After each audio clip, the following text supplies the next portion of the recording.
see here. Just trying to check, see if it's active. I did a couple good bird's nests last week up until this weekend and removed some baby birds. Reminds me I gotta go back there to finish up.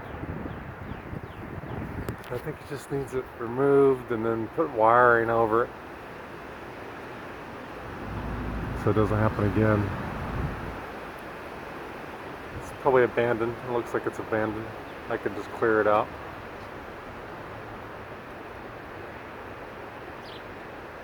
And here's some birds.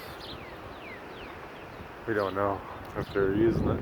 That's why I'm hanging out here. Let's see if they're using it.